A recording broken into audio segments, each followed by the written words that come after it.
노수아 가비는 차에 있대요. 그래서 우리 출판사 직원이 가지러 갔어요. 예. 예, 반갑습니다. 김탁헌이라고 하고요. 소설가입니다. 예. 이 상암동은 이제 저한테는 굉장히 낯익은 곳인데 한 3년 동안 이제 여기서 작업실이 있었어요. 여기 길 건너에 KBS 미디어 센터 옆에 이제 서울산학협력센터라는 곳에서 3년 정도 작업실을 차려가지고 거기서 이제 책들을 썼습니다. 그래서 거기서 해초도 쓰고요. 그리고 이제 이 책 뭐 천년습작도 거기서 쓰고 노수아 가비도 거기서 쓰고 그리고 지금은 파주로 이사했어요. 지지난주에. 그래서 나중에 이제 제가 한 10년쯤 더 작가 생활을 하고 나면 꼭 쓰고 싶은 책이 작업실 순례 나의 아름다운 작업실 제목도 정해놨어요. 이런 제목으로 이제 책을 쓰고 싶어요. 그래서 제가 소설을 쓰면서 이렇게 돌아다녔던 이렇게 도착했네요. 소설을 쓰면서 돌아다니면서 이제 작업을 했던 작업실들 있잖아요. 그래서 제가 처음 소설을 쓰기 시작했던 진해 해군사관학교 바다가 바라다 보이는 작업실이 있는데요. 강의실 연구실이었는데 작년에 이제 군항제 기간에 거기 갔더니 그 건물이 무너졌어요. 그 건물 다 없애고 거기다 새 건물을 이렇게 그때는 일본식 단층 건물이었는데 거기다가 뭐 한 7, 8층짜리 멋진 건물을 지어놨더라고요. 그래서 너무너무 기분이 나빴어요. 내 작업실은 무너졌구나 막. 예. 그리고 이제 논산에 제가 이제 처음 교수가 되었을 때 31살에 교수가 되었는데요. 그때 처음 이제 건양대학교라는 곳에서 이렇게 작업을 열심히 소설을 썼던.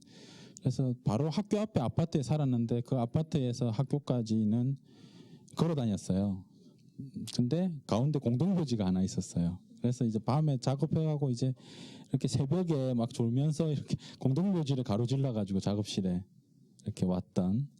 그 작업실 문을 열면 지금은 어떤지 모르지만 그때만 해도 이제 이렇게 시간이 정해져서 이 불을 내줬어요. 그래서 아침에 새벽에 이제 작업실에 들어가는 게 너무 추운 거죠. 그래서 막 오들오들 떨면서 막 이렇게 거기서 뭐 허균최후의 시쿨 같은 12마리 고래의 사랑 이야기 뭐 이런 것들을 좀 썼던 뭐 그런 작업실이 있고요. 그리고 또 뭐 대전으로 와서 대전에서 또 작업실 한 2군데 정도가 있고 그리고 이제 이 작업실이 있습니다. 그러니까 시간이 이렇게 흘러가니까 거쳐간 작업실들이 하나씩 이렇게 늘어나고요. 근데 뭐 이런저런 이유로 작업실을 옮기고 나면 그 공간이 사라지는 거죠. 그 공간이 사라지고 그러다 문득 그런 생각이 들었어요. 나중에 이제 좀 한 10년쯤 지나고 나면 나는 무엇을 추억할까? 근데 작업실을 추억할 것 같더라고요. 그러니까 이 작품을 쓸 때 내 작업실의 분위기, 내 책상 위에 올려져 있었던 책들, 그리고 저 구석에 쭈그리고 앉아서 교수님 명령을 기다리고 있던 학생, 문화생, 그 문화생들 지금 시집 간 친구도 있고.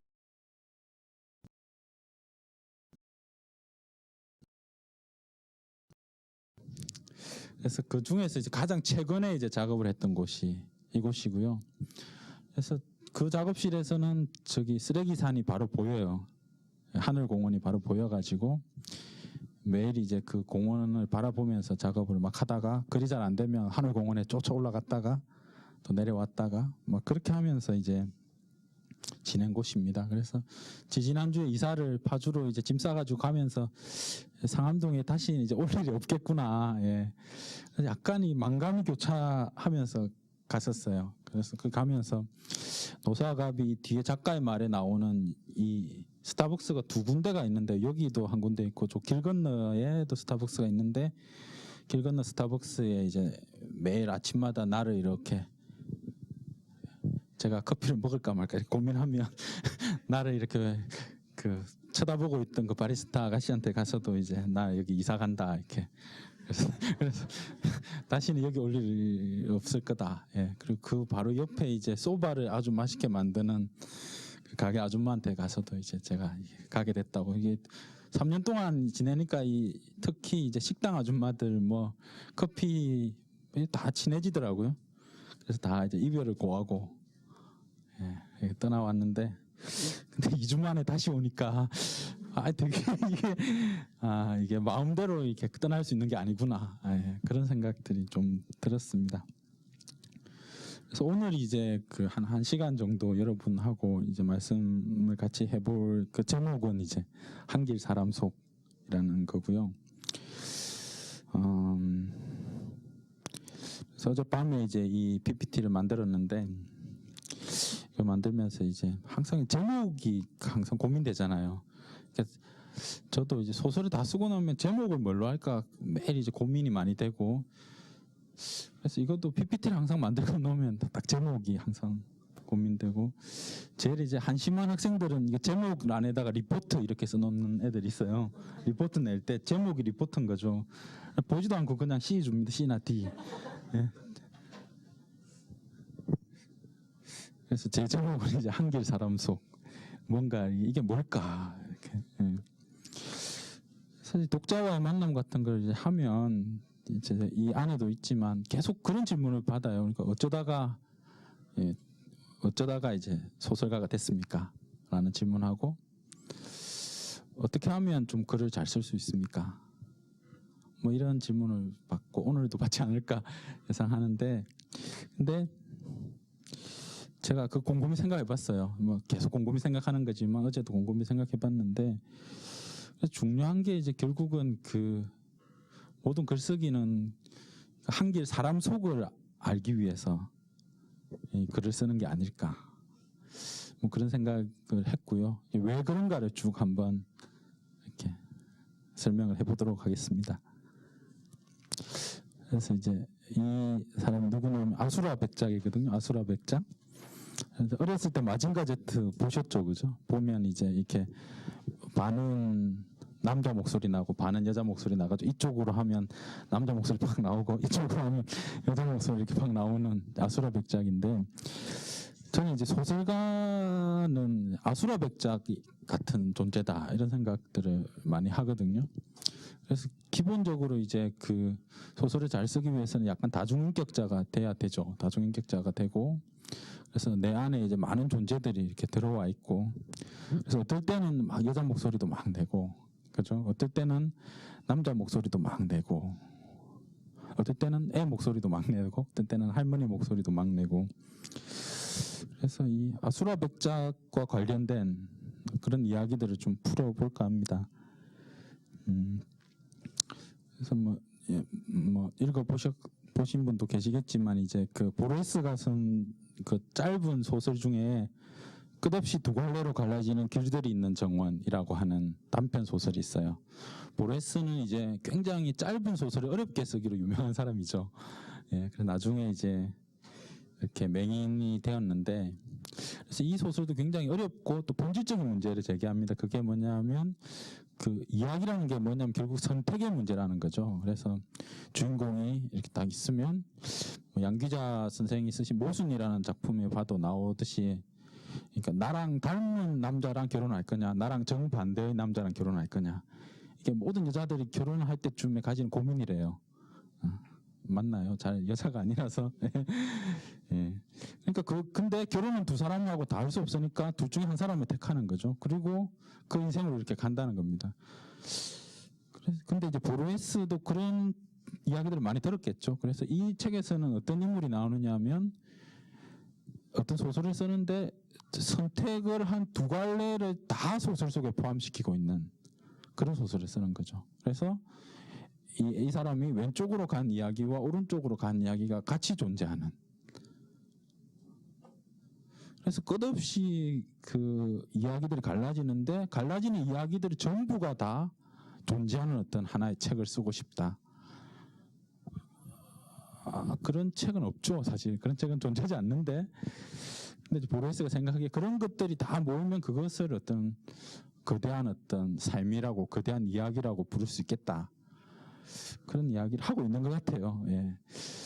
그래서 그 이야기를 만들 때도 끊임없이 이제 선택 선택의 연속이고, 그래서 처음에 한 습작을 시작할 때 십몇 년 전에는 내가 A라는 걸 버리고 B라는 걸 선택했구나, 혹은 또 B로 가다가 또 C라는 걸 버리고 D라는 걸 선택했구나, 이렇게 계속 어떤 것들을 포기하면서 내가 이쪽 길로 가고 있구나, 이렇게 생각하면서 이제 이야기들을 만들었는데, 요즘 약간 생각이 바뀌었어요. 요즘은 어떻게 생각이 바뀌었느냐 하면, 어떤 것들을 버리면서 이렇게 가는 게 아니고, 곰곰이 생각해 보니까 그게 다양한 길들이, 다양한 어떤 맥락들이 내 소설, 지금 낸 소설에 이렇게 모이는구나. 예, 그래서 선택해서 이렇게 찢어져서 버리면서 가는 게 아니고, 여러 가지 가능성들이 내 소설, 새로 만들어내는 소설 속으로 이렇게 모여드는구나, 뭐 그런 생각들을 좀 약간 하고 있고요. 그래서 이 노사가비 같은 경우도, 이제 오늘 말씀드릴 건, 노사가비 같은 경우를 독자들은 독자들 나름대로 읽지만, 제가 보기에 이 책은 나한테 어떤 식으로 의미가 있는가, 내가 노사가비를 쓰기 전에 내가 해왔던 여러 짓들하고 이 책하고는 어떤 연관이 있는가, 그리고 그 연관들이 어떻게 맺어졌고 또 어떻게 갈까, 뭐 이런 이야기들을 조금 해보려고 합니다. 예. 그래서 예. 어쩌다가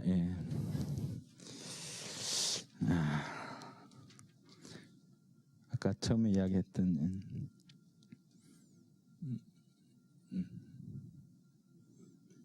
이 질문에 답을 이제 해보고 싶은 거예요. 어쩌다가 글쟁이가 되었고, 어쩌다가 이런 책을 내게 됐느냐. 예. 이 책을 내고 나니까 굉장히 놀라는 독자들이 좀 있었어요. 가령 그 중에서도 이제 제 소설을 쭉 다 읽어오는 독자들이 조금 있는데, 그 독자들이 메일을 보내가지고 진짜 당신이 쓴 게 맞냐. 기존의 그 불멸의 이순신이나 나황진이나 그렇게 그 치열한 갈등과 인간의 깊은 내면과 이런 것들을 보여주던 문체로부터 굉장히 많이 벗어나서 다른 모습들을 보여주니까 실제 딴 사람이 쓰고 당신들은 못된 거 아니냐. 그래서 생각했죠. 이게 어쩌다가 그래서 맥락들을 생각해 보는데요. 첫 번째 이제 생각한 건, 제가 썼던 작품들 중에서 이제 여행자들이 주인공으로 나오는 그런 작품들이 있는 것 같아요. 그래서 그게 이제 파리의 조선궁녀 리심이라고 하는 소설이 있고요. 이건 이제 뭐 리심이 조선에서 일본 갔다가 프랑스 갔다가 아프리카 모로코라는 곳까지 갔다가 다시 이제 조선으로 돌아와서 자살하는 이야기죠. 그래서 이것과 관련된 이야기도 한 10년쯤 전에 들었었는데 그때 못 갔었어요. 왜냐하면 답사비가 없었어요. 그 답사비를 이렇게 계산해 보니까 한 5천만 원에서 한 1억 정도 들더라고요. 그 코스대로 다 가려고 하니까. 그래서 열심히 돈을 모아가지고 답사를 갔죠. 그래서 일본에서 한 달쯤 있었고요. 프랑스에 가서 또 한 달쯤 있었고, 모로코에 가서도 한 달쯤 있었고, 그래서 쭉 그 리심이 갔던 코스대로 다 이렇게 답사하고, 사하라 사막에 이렇게 서가지고, 사하라 사막 북쪽 끝쪽에 서가지고요. 이 동양 여자가, 눈이 까만 여자가 프랑스식 옷을 입고 여기 서가지고 저 사막을 바라보는, 그 사막을 바라보면 사막에 이렇게 모래바람이 부니까 그 모래바람의 흔들림에 따라서 이 여자가 춤을 추기 시작하는, 그 춤은 한국의 춤도 아니고 조선의 춤도 아니고 일본의 춤도 아니고 프랑스의 춤도 아니고 아프리카의 춤도 아닌 그 모든 것들이 다 섞여 있는 그런 춤. 그럼 막 떠오르더라고요. 그래서 그거 첫 장면을 이렇게 쓰기 시작해서 춤이 끝나자 명성황후가 죽었다는 소식이 오고 그 여자가 나는 다시 돌아가겠다. 그래서 세상의 끝까지 이렇게 아프리카까지 왔던 한 여자가 다시 돌아가는, 그래서 돌아가 자살하는 그런 이야기였죠. 그래서 그걸 이제 2007년도에 썼었고요. 이건 세 권인데 세 권 중에서 가장 공들여 썼고 가장 독자들이 읽기 힘들어하는 게 중간권이에요. 중간권이 이제 어떤 거냐면 이 리심의 그 자료들을 보니까 리심이 이 프랑스에 갔고 그 자기가 갔던 그 여정에 대해서 여행기를 썼다 이런 기록이 나와요. 여행기를 썼다. 근데 여행기는 발견되지 않았고요. 리심과 관련된 자료들을 다 이제 파리 도서관하고 다 뒤졌는데 이제 그 여행기는 나오지 않았고 여행기가 나오지 않으니까 소설가들은 좀 그렇잖아요. 여행기가 안 나오니까 잘 됐다. 그럼 내가 쓰지 뭐 이래가지고 이제 제가 여행기 한 권을 썼어요. 리심의 관점에서 한 권을. 진짜 힘들었어요. 왜냐하면 그게 1900년, 1890년대에 조선의 한 궁녀의 시선으로 바라본 세계를 써야 되니까요. 그러니까 그 해천추범이라고 이제 민영환 선생이 쓰신 그 책을 보면 이제 번역되어 있는데 조재곤 선생님이 번역해서 내셨는데 그 책을 보면 이제 그 민영환을 따라갔던 그 사신들이 엘리베이터를 처음 보는 거죠. 가령 엘리베이터를 처음 보면 엘리베이터라고 한다. 집이 오르락내리락 움직인다. 뭐 이런 것들을 한문으로 이렇게 기록해 놓고요. 거기에 한시를 써요. 한시를. 움직이는 집이요. 뭐 이러면 한시를 써놨어요. 그러니까 이게 굉장히 재미있는 상황인 거죠. 그러니까 아주 근대화되어 있는 상황인데 이 문물들은. 근데 그걸 받아들이는 사람은 그걸 굉장히 자기한테 익숙한 한시로 그걸 이렇게 담아내고 뭐 그런 일들이 막 벌어지는 거거든요. 그러니까 그런 상황들을, 그런 정서들을 가지고 이제 그 여행지, 각각의 여행지에서 그 여행지도 다 체크해야 되고 그 여행지를 바라보는 이 1890년대 국내 시선도 이렇게 잡고 감정도 넣어야 되고 막 그러니까 굉장히 힘들었어요. 나는 잘 썼다고 생각하는데 근데 이게 참 읽기는 되게 힘든가 봐요. 그걸 그렇게 따라 읽기는. 그래서 이제 리심이 있었고요. 그 다음에 이제 작년에 해초를 냈어요. 해초를 내서 이건 또 이제 실크로드죠. 인도로 배를 타고 인도를 통해서 아프가니스탄과 이란까지 갔다가 다시 이제 그 타클라마칸 사막을 넘어서 이렇게 오는 해초의 여행기고요. 마찬가지로 한 10년쯤 전에 자료들을 읽었어요. 돈이 없었어요. 그래서 또 어떻게 돈을 마련해가지고 답사를 갔어요. 4번 답사를 갔고요. 그래서 인도와 이란과 중국과 이렇게 또 중국을 2번 나누어가지고 4번 답사를 갔고 제가 쓸 수 있는 그 스케일 중에서 가장 큰 스케일 중에 한 작품일 것 같아요. 그러니까 쓰기 시작하고 보니까 쓰기 전에도 좀 힘들었지만 쓰면서 진짜 굉장히 힘들었어요. 왜냐하면 종교가 12개 정도 나와요. 소설을 쓰기 시작하니까 인물들이 튀어나오는데 뭐 이렇게 뭐 우리가 아는 모든 종교들이 다 나와요. 기독교부터 시작해서 불교, 힌두교, 그다음에 뭐 조로아스트교, 뭐 마니교 뭐 다 나오고요. 그 인물들이 서로 자기들의 방식으로 서로 얽혀들어야 되잖아요. 그래서 내가 실크로드 여행기인 줄 알았더니 이게 세계 여행기였구나. 쓰면서 이제 알게 된 거죠. 그래서 이제 해초를 썼고요. 그 다음에 이제 이번에 따냐를 쓴 겁니다. 따냐는 이제 조선에서 중국을 거쳐서 페테스부르크까지 갔다가 다시 돌아온. 이 위에 둘에 비해서는 좀 많이 돌아다니지 않은 그런 거고요. 그래서 이렇게 보니까 나는 여행자들을 참 좋아하는구나. 근데 원래는 여행을 굉장히 싫어했어요. 원래는 이제 방콕 쪽이었거든요. 집에서 딱 이렇게 숨어가지고 글 쓰고 어디로 돌아다니는 걸 굉장히 싫어했는데 좀 뒤집어서 생각해 보니까 소설이 나를 여행가로 만들었구나 이런 생각이 들더라고요. 그러니까 답사를 이렇게 다니기 시작하니까 처음에 이제 한 몇 번 정도 아주 답사를 하면서 치명적인 어떤 실수를 하고 치명적으로 좀 낭패를 본 경우들이 꽤 있었어요. 가령 뭐 처음에 20대 중반 후반에 이제 불멸의 이순신을 쓰려고 그 이순신 장군 전적지를 따라서 남해안에 이렇게 답사를 다녔는데요. 처음에 이제 답사를 그때는 맨 처음에 갈 때인데 계산을 해보니까 이제 뭐 부산에서 목포까지 해안선을 따라서 이렇게 가면 되니까 한 10박 11일이면 가겠다. 이렇게 좀 자세한 중요한 곳들을 이렇게 좀 보면서 근데 이제 선배 한 명하고 지프차를 빌려 타고 이제 가기 시작했어요. 이렇게 가는데 이렇게 가서 여기가 뭐 울두목 회전을 한 곳이구나. 그럼 여기가 울두목이네. 이렇게 가면 되잖아요. 근데 꼭 거기서 이제 마을 사람들을 만나요. 거기서 이제 여기에 굉장히 밝은 분들을 만나고 그래서 이제 다 녹음을 하고 사진을 찍고 그런 짓들을 하는데 그럼 꼭 그런 분들이 나와요. 이순신 장군이 여기에도 있었지만 조섬에도 있었다. 예. 그때부터 갈등이 시작되는 거예요. 조섬에도 있었다고 하는데 나는 이리 가야 되는 거죠. 발길이 안 떨어지는 거예요. 조섬에 들어가고 싶어진 거죠. 예. 근데 조섬에는 하루에 배가 한 번밖에 안 들어가는 거예요. 그러니까 오늘 들어가는 배는 다 끝난 거죠. 그러니까 가려면 내일 들어가야 되는 거죠. 그러면 이제 갑자기 이렇게 여정이 수도되고 그 선배랑 술 먹기 시작하는 거예요. 기다려야 되니까 하염없이 술 먹고 다음날 아침 거기 들어가는 거죠. 그러니까 10박 11일이었는데 다 돌고 나니까 한 25박 26일쯤 걸린 거죠. 돈도 한 3배쯤 더 들었고요.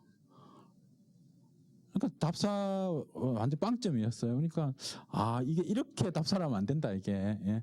가다가 막 저기도 가보고 싶어, 막 저기도 가보고 싶어 이러면 시간도 한없이 늘어나고 돈도 한없이 늘어나고. 그래서 계획을 계속 이렇게 세워가지고 그래서 이제 국내 답사를 계속 이렇게 한 7, 8년 계속 다녔던 것 같고요. 그리고 이제 이 리심이나 해초나 따냐 같은 경우는 이제 국외 답사를 다니기 시작하는 것 같아요. 그래서 어떤 문명과 문명이 교류하고 뭐 이런 곳들을 찾아서 이제 외국으로 이렇게 답사를 이렇게 가는. 그래서 리심 작업을 처음 시작할 때 굉장히 두려운 마음이 많았어요. 왜냐하면 이게 국내 답사만 계속 다녔는데 프랑스 파리에 가서도 답사할 수 있을까? 이게 결론적으로 말씀드리면 파리에서 답사하기 훨씬 쉬웠어요. 왜냐하면 우리나라에서는 그 한양을 이렇게 박지원이 박제가를 만나기 위해서 북촌에서 남촌으로 이렇게 간다. 그림 묘사가 불가능해요. 다 6.25 사변 또 여러 가지 이들 때문에 이렇게 개발 때문에 다 이렇게 무너져가지고 길이 없어요. 그러니까 역설적으로 잘 쓸 수 있어요. 그냥 잘 쓰면 돼 그냥. 예. 예. 파리는 그럴 수 없어. 파리는 남아 있어요. 리심이 살았던 집을 발견해가지고 거기 갔는데 그 마을이 그대로 남아 있는 거죠. 그래서 백화점에서 그 당시에 있었던 백화점에서 리심의 집까지 이렇게 걸어가는 거리들이 그대로 남아 있고, 그러니까 충격받는 거죠. 가서 이게 1850년에 만들어진 거리인 거죠.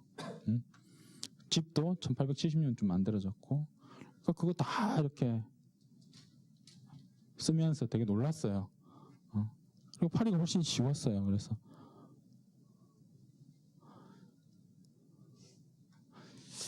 예. 그래서 이제 작가들은 왜 헤매는 걸 좋아할까? 나만 헤매는 줄 알았더니 이제 지난주에 나왔어요. 작가들의 여행 편지라고. 예.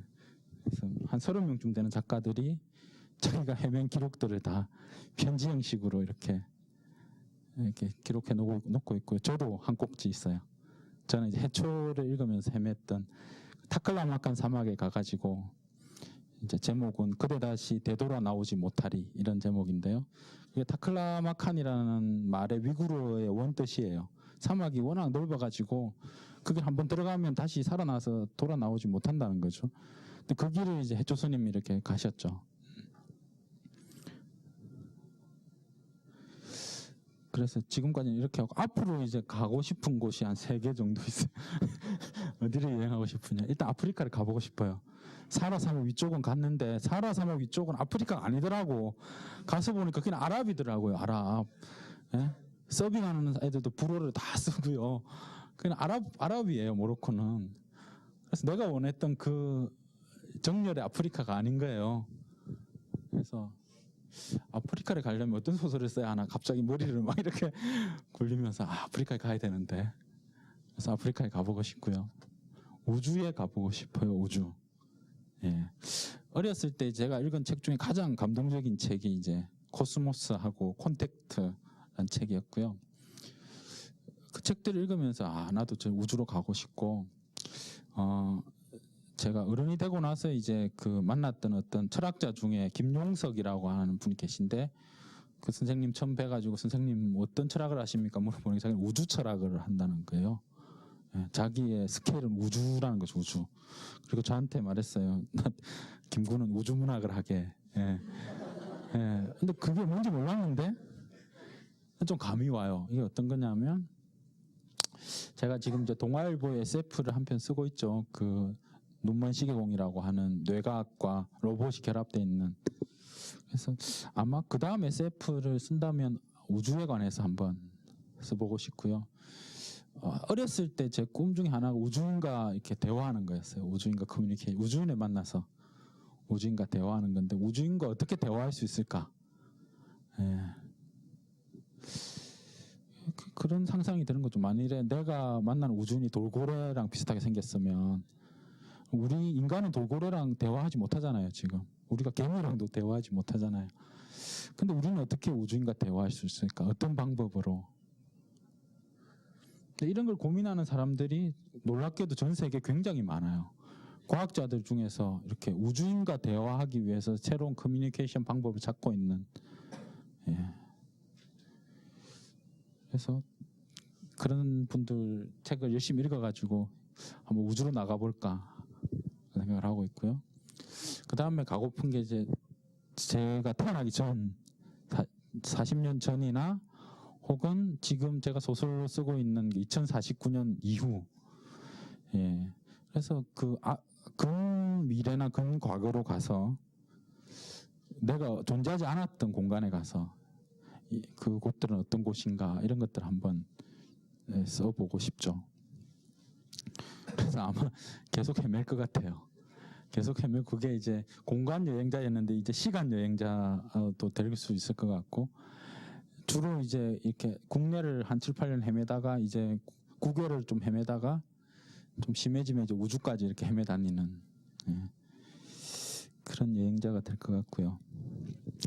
두 번째는 이제 제 이 소설들 보면, 소설 중에서 이렇게 몽상의 자식들, 제가 제목 붙이기가 좀 어둠의 자식들, 옛날에 그런 제목도 있었는데, 어쨌든 제 소설 중에 좀 이렇게 좀 이상한, 이제 읽은 독자들이 이건 현실적으로 이런 사람은 존재하지 않아, 뭐 이렇게 평가를 받는 소설이 3개 있더라고요. 3개. 그래서 제 첫 소설인 12마리 고래의 사랑 이야기라고 하는 소설이 있는데, 이 소설도 약간 환타지가 섞여 있는, 예, 반성장 소설이고요. 그 다음에 부여영감 귀신 체포기라고 하는 이제 2005년도에 쓴 소설인데, 제목 그대로 부여영감이 귀신을 체포하는 이야기예요. 주인공이 부여영감이고, 그 사람이 셜록 홈즈, 그 사람이 와트슨이고요. 부여영감이 와트슨이고, 셜록 홈즈는 전우치예요. 전우치. 그래서 부여영감이 현실적으로 문제를 해결하기 위해서 열심히 노력하다가 실패하면 갑자기 전우치가 하늘에서 내려와가지고 그건 귀신이 한 일이야 이러면서 귀신 잡으러 가자 이래가지고 갑자기 이제 그 현실계에서 그 환타지로 확 뛰어가지고 그 동양에 존재하는 여러 종류의 귀신들을 잡으러 다니는 그런 이야기예요. 예.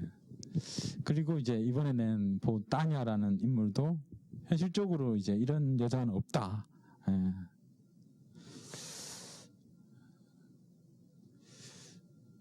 근데 왜 나는 이런 소설들을 계속 쓸까 했잖아요. 그죠? 또 계속 이런 소설들을 쓰고 있으니까 왜 나는 이런 소설들을 계속 쓸까 생각했는데요. 근데 이제 왜 소설가가 되었느냐라고 물어보면 사실 여러 가지 답이 있지만, 그 중에 제일 중요한 건 저는 이제 그게 이야기를 만드는 재미에 때문에 소설가가 되었다고 말하는 게 가장 기본적인 것 같아요. 그러니까 왜 이야기 소설가를 계속 하냐? 이야기 만드는 게 재밌기 때문이고, 근데 가끔은 이제 이야기 그 자체만으로 이걸, 그러니까 이야기 월드컵 이런 거 있으면 어떨까? 예. 그런 거 있잖아요. 그러니까 세상에 이야기를 잘 만드는 애들이 쫙 다 모여가지고 누구와 만드는 이야기가 제일 재밌냐? 이런 걸 가지고 한 판 붙어봤으면 좋겠다. 그런 생각을 하는 거죠. 그래서 아라비안 나이트 같은 게 계속 이제 중요하다고 생각되는 게, 이게 아라비안 나이트 이야기를 하면 들어보고 재미있으면 내일 다시 컨티뉴고 재미없으면 죽여버리잖아요. 이게 이야기의 본질인 것 같아요. 이야기 본질. 아주 무서운 이야기의 본질인 것 같아요. 그러니까 독자들을 위해서 이제 제가 뭐 가령 반각본 살인 사건 이렇게 2권짜리 책을 쓰면요, 여러 가지 그 책을 쓰면서 생각이 들지만, 그 중에 이제 책을 만들면서 가장 제 가슴 속에 많이 드는 건 1권을 산 독자가 꼭 2권을 사게 해야 된다. 뭐 이런 생각이 들거든요. 그리고 그건 출판사에서 그 이렇게 쇠를 찍을 때 딱 보면 알아요. 이게 1권은 10,000명이 샀는데 2권이 3,000명이 샀다. 그럼 7,000명이 1권을 보고 던져버린 거예요. 그 순간 나를 죽인 거예요. 아, 김탁한 얘는 죽어. 소설 못 써. 이러고 썰어서 넣는 거거든요. 그러니까 제 삶의 목표는, 작가로 삶의 목표는 1권을 산 사람 2권을 사게 하는 것. 그래서 1권을 산 사람과 2권을 사는 사람의 비율이 80% 이상 되도록 하는 것. 그게 제 목표고요. 1권이 끝날 때 엄청나게 많이 양념을 쳐요. 그래서 재밌는 이야기 1권 끝에 다 이렇게 넣어놓고요. 제일 궁금하게 만들어 놓고, 궁금하시죠? 다 끝나요. 그게 아라비안 나이트, 서유기 이런 데 쓰는 전형적인 수법인 거예요. 그래서 이렇게 물론 이제 현실과 관련된, 현실과 치열하게 이렇게 대면하는 그런 소설도 쓰지만요. 그런 소설들 막 시대의 한계 때문에 고통받고 막 이런 이야기도 막 쓰고, 그래서 그런 것들을 흔히 비극이라고 하죠. 비극. 예, 시대와 맞부딪혀 싸우다가 영웅적으로 죽어간 사람들에 대한 이야기. 이게 비극인데, 그런 비극을 한 편 쓰고 나면 진이 다 빠져요. 진이. 너무너무 고통스럽거든요. 그러니까 너무너무 고통스러워가지고 약간 이제 우울증 증세도 좀 있고 약간 고통스러워하면서 이제 나를 위로하는 소설을 쓰고 싶어져요. 갑자기. 근데 이 이야기 가지고는 이렇게도 풀 수 있는데. 그래서 쓴 게 사실 리심하고 노수와 가비는 쌍둥이 같은, 저한테는 이게 나비의 두 날개 같은 거예요. 그러니까 리심을 썼는데 이렇게 멋진 여자예요. 잘난 여자고 춤도 잘 추고 프랑스어도 금방 배워가지고 불어로 막 시를 짓고 막. 근데 다시 조선에 돌아와서 고종이 다시 탁 뺐으니까 그냥 그 사랑 때문에, 남자들의 사랑 때문에 굴복해가지고 여자가 자살하는. 그러니까 3,500매를 열심히 썼어요. 최선을 다해서 쓰고 답사도 다 다니고 막. 마지막에 얘가 자살하는 장면을 쓰는 거죠. 아름답게 자살하는 장면을 막 쓰는데 문체는 아름다운데 나를 울고 있는 거죠. 이씨, 내가 이러려고 이걸 이렇게 안 죽었으면 좋겠다 하는 생각이 막 드는 거예요. 이렇게 안 죽고 어떻게 도망가게 쓸까? 막 그런 생각이 막 드는 거예요. 여기서 대충 죽은 척하고 빅토르 콜랭하고 다음날 아침에 인천에서 배 타고 팅글로 쓸까 막. 근데 항상 이제 그렇게 역사소설을 쓰면 사실을 왜곡했다 이러면서 또 난리가 나잖아요. 그러니까 이게 죽을 수밖에 없는 거야. 죽여요 이렇게. 죽이고 너무 우울하고요. 너무 내가 불안한 거죠. 예. 내 주인공이 자살했으니까.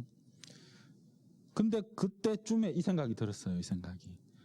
예. 같은 시대인데 그러면 이런 그 리심이 겪었던 시대적 한계를 점핑해가지고 팍팍팍팍 날아다니는 이런 이야기들을 만들 수 있지 않을까.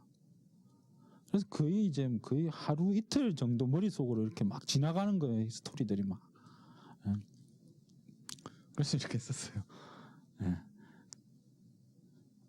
그래서 리심 때문에 사실 노수와 가비를 썼다고도 볼 수 있고요.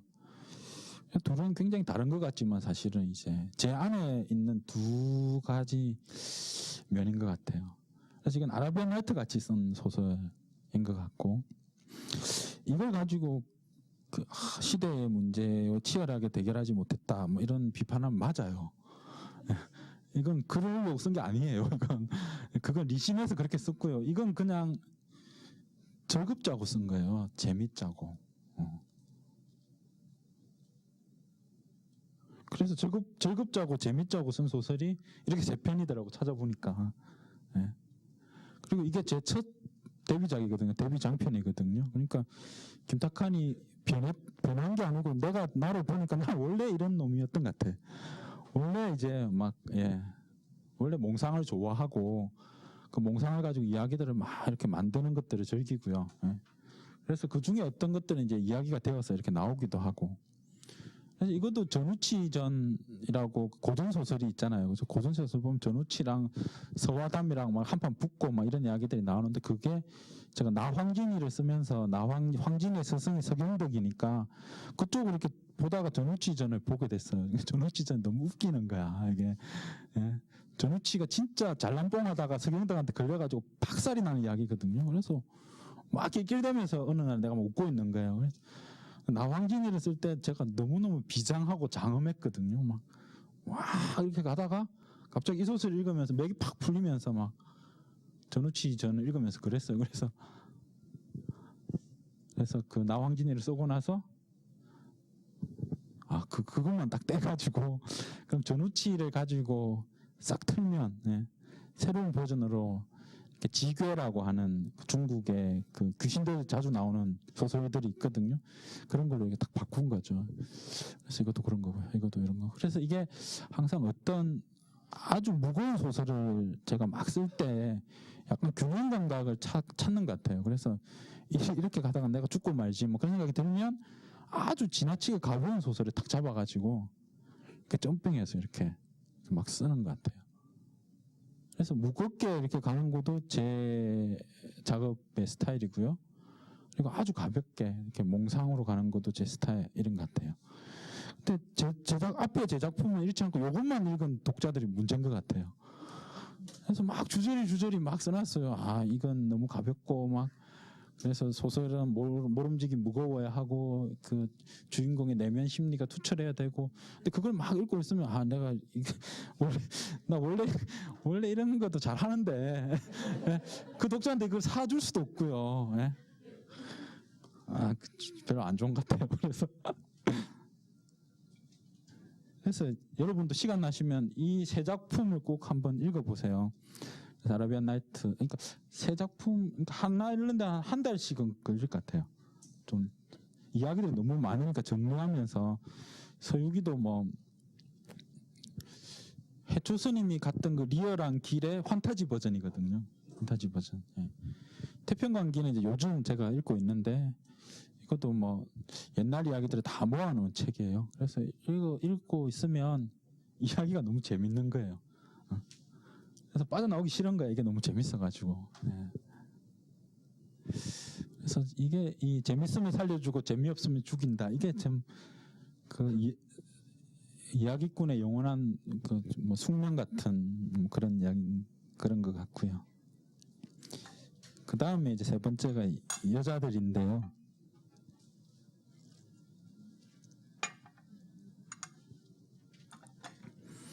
그러니까 제가 이제 여자가 주인공 소설도 한 4편 정도 썼더라고요. 그래서 나황진이랑 열려문의 비밀도 김하행이라고 하는 그 열려를 중심으로 한 이야기고요. 리심과 이게 따냐 이렇게. 근데 공통점은 전부 세다는 거예요. 여자들이 다 세. 그 어떤 독자가 그래줬어요. 선생님 왜 여자들이 다 이렇게 세냐? 그리고 책을 이렇게 내면 여배우들이 제일 연락이 많이 와요. 남자 배우들은 싫어해. 좀 싫어하고 노사가비도 좀 싫어하지는 않고요. 어쨌든 여배우들은 이 캐릭터의 매력을 느끼는 거죠. 이게 이 따냐라는 인물도 그렇고 리심도 그렇고 황진이도 그렇고요. 그래서 여배우 캐스팅이 제일 잘 돼요. 그래서 이렇게 놓고 보니까 나는 센 여자들을 좋아하는구나. 이 센 여자들을 좋아하고 이번에도 역시 이제 따냐라고 하는 센 여자죠. 센 여자를 만들었구나. 그래서 다음에는 좀 안 센 여자를 좀 부드러운 여자를 주인공으로 해서 한번 써볼까 이렇게 생각하고 있는데 지금 소설도 쓰고 있는데 이번에도 세요 또 여자가. 예. 그래서 이 팔짱 같다 이렇게. 예. 그래서 내가 매혹되는 여자는 센 여자구나, 센 여자구나. 예. 그래서 여자가 주인공으로 나오는 소설들이 쭉 이렇게 있는 것 같고요. 너무 세서 꼭 사고 치는 여자들이에요. 너무 세가지고 꼭 뭔가 그 시대 한계를 이렇게 넘어가는 이런 여자들이고요. 그 다음에 이제 그 네 번째가 이야기꾼이라는 건데요. 그래서 최근에 이제 제가 쓴 4권의 책이 이렇게 4권의 책을 냈거든요. 근데 이제 첫 번째 책은 그 뒤적뒤적 기적기적이라고 하는 책인데 이건 이제 100권의 책을 추천한 책이에요. 서평집이죠, 서평집. 그래서 제가 이제 소설가가 되기 전에 비평가를 한 2년쯤 잠깐 했는데 비평가 생활을 하다가 소설가가 되고 나서 너무 행복한 게 작가는 그냥 자기가 좋아하는 책만 추천하면 돼요. 비평가는 비교를 해야 돼. A보다 B가 좋다. 그럼 A는 나쁘다는 소리잖아요. 그래서 제가 작가가 되고 나서는 내가 좋아하는 책만 추천하겠다. 그래서 이 100권을 추천한 이 책 속에는 내가 좋아하는 책만 100권이 담겨 있는 거예요. 그래서 이런 100권의 독자들이 읽었으면 좋겠다. 그래서 책에 관한 책을 쓴 책이고요. 두 번째는 이제 홍길동전이라고 그 허균의 홍길동전을 제가 현대어로 이렇게 풀어가지고 민음사 세계문학 전집 200번으로 냈어요. 그래서 이렇게 하고 싶은 작품들이 꽤 많이 있어요. 그러니까 저는 이제 그 대학 20대는 대부분 20대의 한 80%는 고전 소설들을 읽으면서 보냈거든요. 그래서 제가 읽었던 그 많은 고전 소설, 20세기 전에 존재했던 베트남과 중국과 한국과 일본에 있는 소설들 진짜 재밌는 게 너무너무 많은데 독자들은 제목도 모르는, 그러니까 그런 소설들을 다시 이렇게 현대어로 풀어가지고 책을 내보고 싶다라고 생각을 했었고요. 그러니까 이게 이제 그 중에 첫 작업은 이거였고, 시간이 되면 이제 그런 작업들을 계속 해보고 싶어요. 그다음에 세 번째 책은 이제 교과서인데요. 글쓰기 교과서인데 이제 천년습작이라고 어떻게 쓸 것인가 라고 이제 이 책이죠. 이 책 천년습작이라고. 제가 표지에 나오는 유일한 책입니다. 이렇게 한번 나가보고 싶었어요. 네. 이게 정혜윤 PD라고 저랑 친한 이제 라디오 PD가 있는데 그 친구가 책을 2권 냈거든요. 그 친구는 신체에 자신이 있어가지고 표지에 무조건 자기가 나가요. 자기 발, 자기 손 이렇게 나가요. 그래서 날 계속 놀리는 거예요. 너는 그러니까 계속 이상하게만 나간다고. 그래서 이번엔 이렇게 제가 맨발로. 예. 그래서 이건 이제 카이스트에서 제가 한 3년 정도 스토리 디자인이라는 과목을 가르쳤는데 굉장히 재미있는 경험이었어요. 왜냐하면 그 전에 한 7, 8년은 문예창작과나 국문과 교수였거든요. 거기서는 일단 딱 이렇게 자리에 서면 학생들과 저 사이에 교감이 있어요. 색깔이 비슷해. 애들은 다 시나 소설을 좋아하고요. 예. 제가 이청준 하면 애들이 또 김순옥 하면 뭐 이렇게 약간의 교감이 있죠. 예. 근데 이제 카이스트 가가지고 애들이 이렇게 앉아 있는데 제가 이청준 그러니까 이청준이 누구예요? 예? 예. 최민희 광장을 읽겠더니 왜 우리한테 철학책을 읽히냐고 막 애들이 항의를 하고, 그래서 제가 본질적인 고민에 빠졌어요. 이 학생들에게는 어떻게 글쓰기를 가르쳐야 되나? 예. 그러니까 그냥 준비가 되어 있잖아요. 소설에 대해서 선생님 이야기하면 제가 다 받아 먹을게요. 이렇게 준비가 되어 있는 애들을 한 7, 8년 가르치다가 태어나서 소설은 코엘류의 소설 한 권밖에 안 읽어봤다 하는 애들에게 앉혀놓고 가르쳐야 되니까, 그래서 막 고민이 더 많이 된 거예요. 그래서 고민을 더 많이 하면서 이제 꼭 읽어야 될 책들을 골랐어요. 그래서 꼭 읽어야 돼. 그래서 고전을 다 읽어라 이런 건 안 되니까 내가 반드시 읽었으면 좋겠다고 하는 책들을 하나씩 골라가지고 그걸 읽혀가면서 이제 수업을 했었거든요. 그래서 그렇게 하고 나니까 아 이게 가장 쉬운 입문서겠다. 쉬운 입문서. 그러니까 고등학교 다닐 때 뭐 소설을 시나 소설을 전혀 읽지 않았던 학생도 이걸 처음에 읽으면 바로 이제 그 글쓰기란 뭔가 이야기란 뭔가 이런 것들을 고민하게 하는 그런 책이 될 수도 있겠구나 그렇게 생각해서 이제 냈던 책이고요. 아이고 예, 오타가 났네. 예. 그리고 이제 노사가비를 썼고요. 근데 노사가비도 결국은 이제 이게 따냐라는 사람이 이야기꾼이거든요. 이 여자가 뉴욕의 책을 다 보셨나? 예, 안 보셨으면 스포일러라서 제가 말씀드리기가 좀 그런데 이 여자가 이렇게 카페에서 짧게 자기 인생을 이야기해 주는 거예요. 그래서 그게 무라카미 하루키의 그 바람의 노래를 들어라나 1973년에 핀볼 이런 건 분량이 짧잖아요. 짧을 수밖에 없는 게 그때는 무라카미 하루키가 그 카페를 운영하고 있었고 소설 쓰다가 손님 오면 소설을 중단하고 손님 주문을 받아야 되는 거죠. 그러니까 노르웨이 숲이나 뭐 이런 긴 소설들을 쓸 수 없었던 거예요. 이것도 그런 거죠. 이 양식도 이렇게 짧게 가는 게 이게 각 그 짧은 이야기 하나하나들 에피소드 하나하나가 따냐가 이제 매일 밤마다 손님들을 앞에서 짧게 자기 인생을 이야기해 주는 거예요. 오늘 여기까지. 아라비안 나이트식이죠. 그리고 이야기도 안 해주는 거예요. 왜냐하면 그래야 다음 날에 또 오거든. 사람들이 또 올 거 아니에요. 그럼 또 이제 커피 팔고 그 다음에 요만큼 이야기해주고 또 이렇게 숨고. 그래서 이야기꾼으로서 이게 따냐라는 여자가 커피도 팔고 그리고 자기 과거도 이렇게 맛있게 이야기해주는 그런 이제 이야기꾼의 어떤 한 스타일이죠. 그 스타일이 이제 이 소설의 스타일이기도 한 겁니다. 예. 저는 이렇게 생각하고 썼어요. 예, 저는 그래서 이렇게 놓고 보니까 이제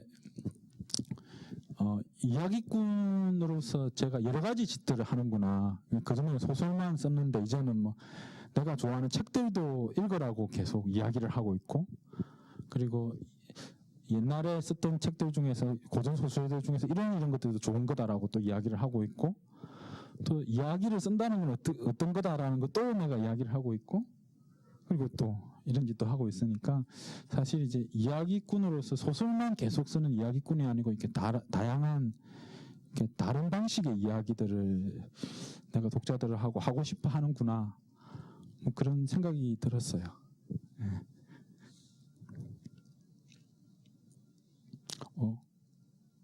그래 다시 이제 처음 아수라 백작으로 넘어와가지고요.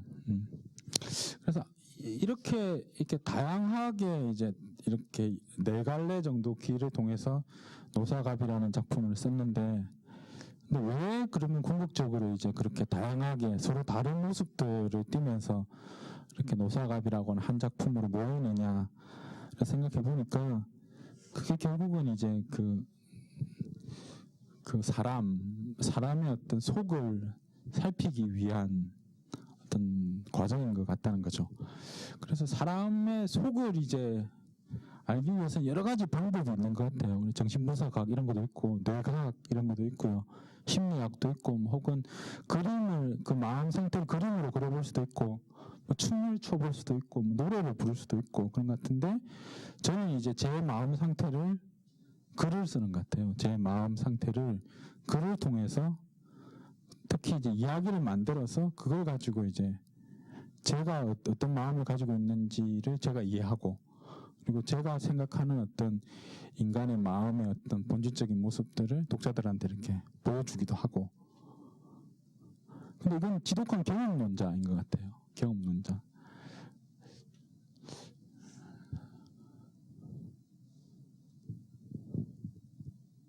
여기에 좀 문제가 있는 것 같아요. 이게 지독한 경험, 그러니까 글을 잘 쓰기 위해서는 그 글을 통해서 이렇게 그것들을 자기의 경험으로 이렇게 잘 받아들이는, 그래서 그냥 우스갯소리로는 이제 그분을 잘 영접하는, 예, 뭐 그런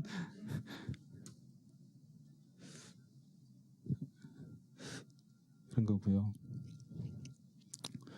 그래서 그런 생각을 하고 있는 거죠. 그래서 나는 아수라다. 나는 내가 누구인지를 글쓰기를 통해서 알려는 아수라다. 너도 아수라다. 나는 네가 누구인지를 글쓰기를 통해 알려는 아수라다. 그래서 이제부터 나는 내가 어떤 아수라인가를 다양한 글쓰기로 알아나가겠다. 넌 어떻게 할래? 예. 그래서 학생들이 제 앞에 와서 말로 이렇게 자기가 어떻게 하겠다고 막 설명하면 하나도 안 믿어요. 글로 써와. 말은 뭐 여러 가지 꾸며낼 수 있지만 단편 소설 하나 써와. 그래서 단편 소설을 학생이 써서 이거 읽어보면 다 있어요. 그 안에 이렇게 다 보이는 거죠.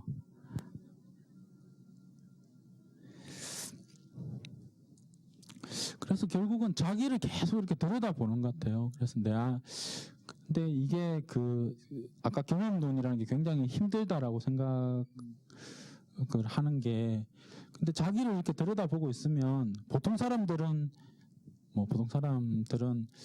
이렇게 자기 안에 나쁜 모습들, 자기 안에 추한 모습들, 자기 안에 악한 모습들, 자기 안에 비겁한 모습들, 이런 것들을 대충 이렇게 타협을 보고 살아가잖아요. 이렇게 살아가잖아요. 그죠? 살아가는 것 같아요. 근데 글을 쓰면 경상도 말로는 지가 쥐꼬라지를 계속 이렇게 보고 있거든요. 지가 쥐꼬라지를 계속 보고 있으니까, 그리고 계속 그걸 이렇게, 다른 사람들은 한 10초 정도 생각할 걸 작가들은 한 달쯤 생각한다는 거죠. 한 달쯤. 가령 이런 거 있잖아요. 사람을 죽이는 100가지 방법, 이런 거 해보신 적 있으세요?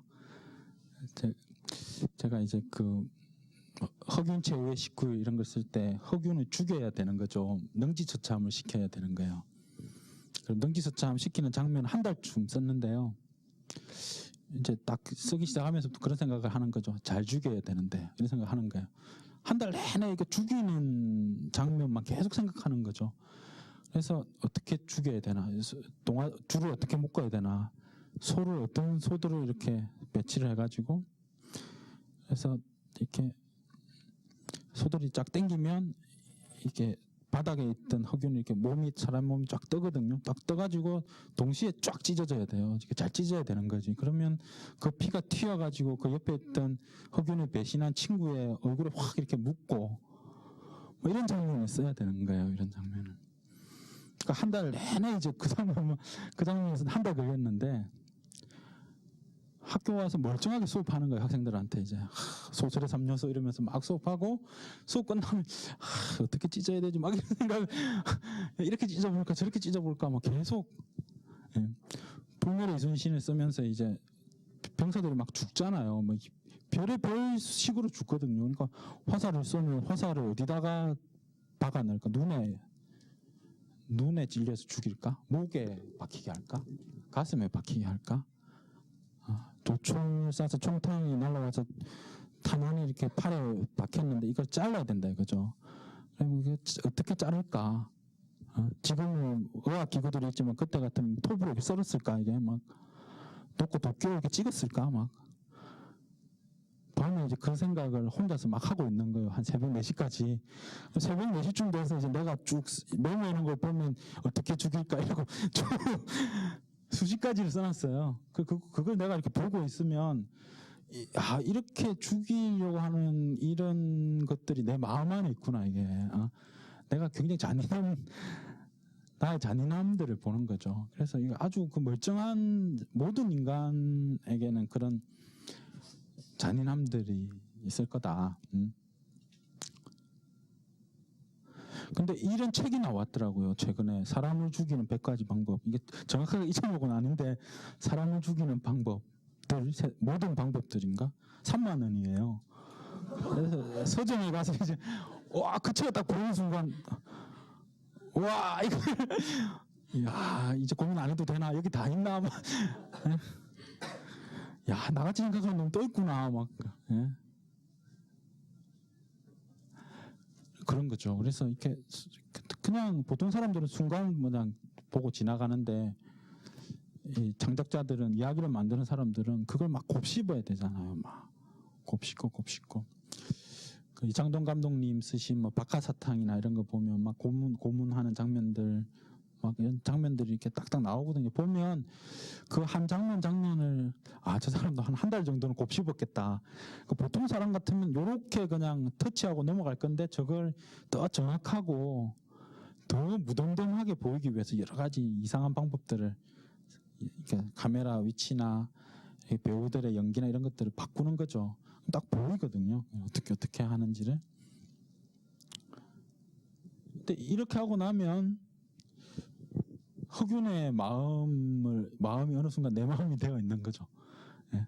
한 달쯤 막 얘 잘 죽여야 되는데 막 이런 고민을 하고, 그리고 흑윤을 쓰기 시작하면 이제 그 마지막 순간에 흑윤이 뱉는 대사가 흑윤의 대사인지 내 대사인지 막 아리까리해지는 그분이 오셔가지고 이렇게 잘 소통이 잘 돼 있는 상황이 있는 거죠.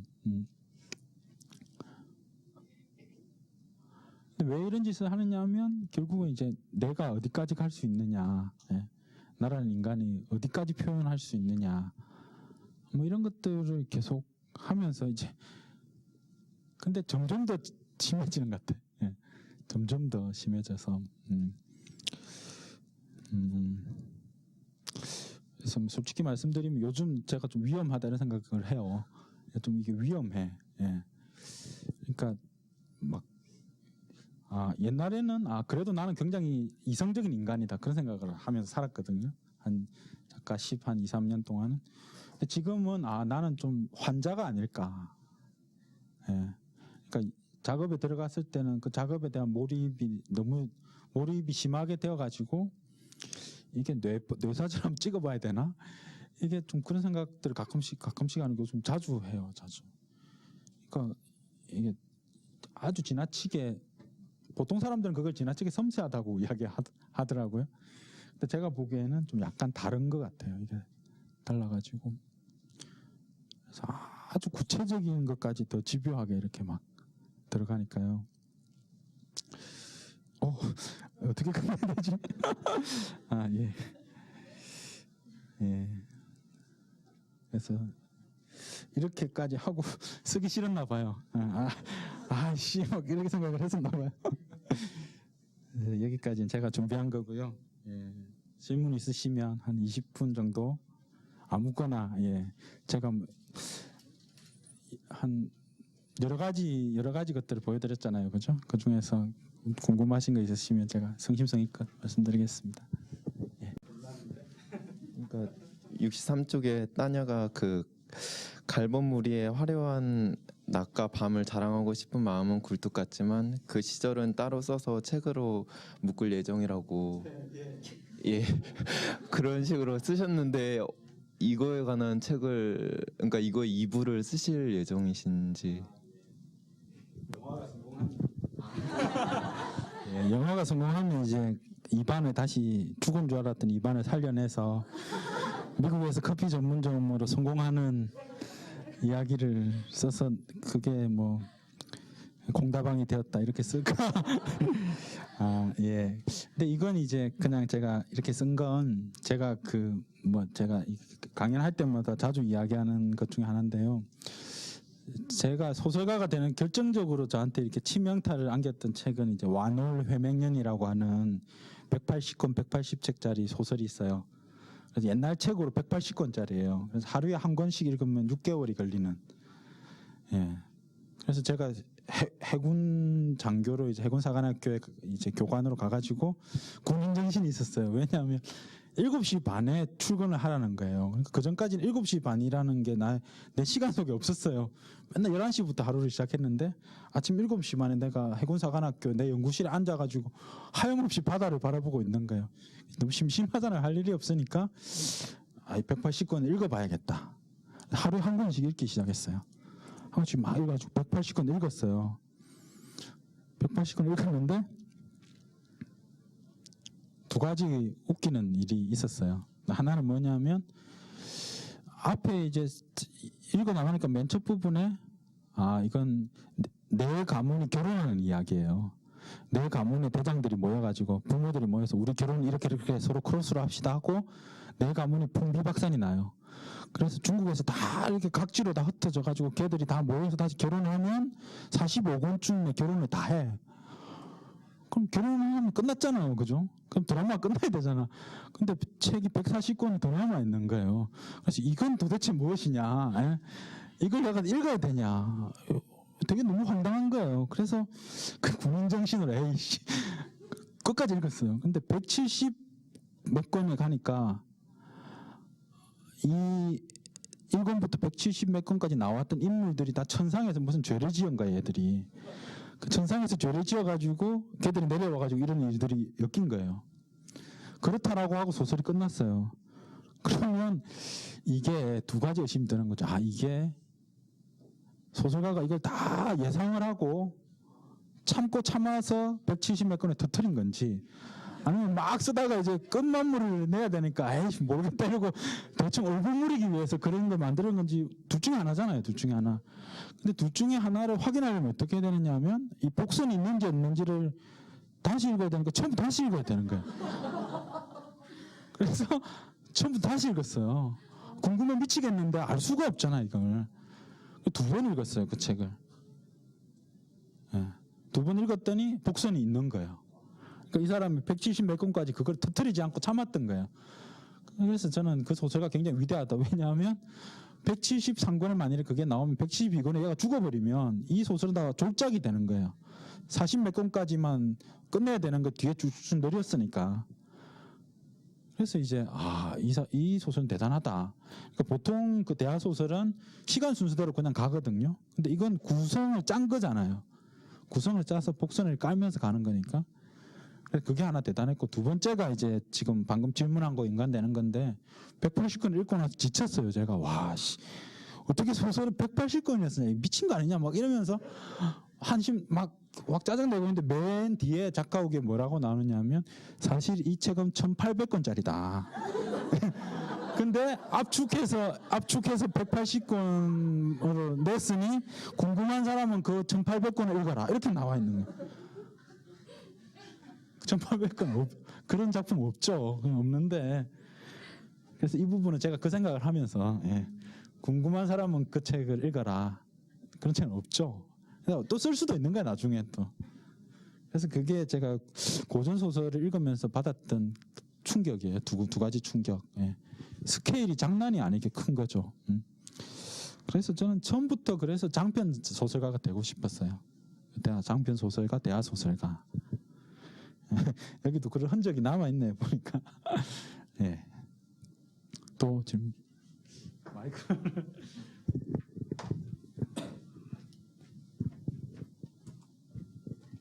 네, 저기 호모 일리아드의 한 장면에 보면요, 그 아킬레스와 펜테실레아 이렇게 나오는 장면이 있잖아요. 그러니까 돌이킬 수 없는 장면이 그 노소아가비에 있다면 작가님이 보시기에 어떤 장면인지, 저는 다 읽고 왔는데요. 어떤 장면인지, 그러니까 사랑과 죽음이 교차하는 뭐 장면이 그게 있다면 어느 장면인지 잠깐.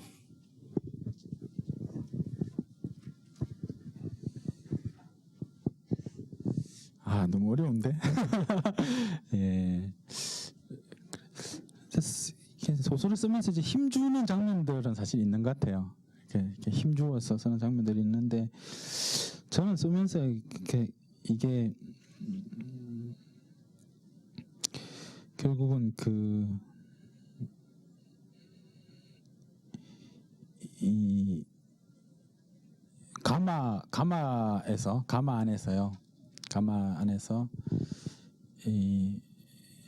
사실은 이 이반이 이야기를 흘리잖아요, 그죠? 이야기를 흘려가지고 이 여자가 나를 따라올 것인지.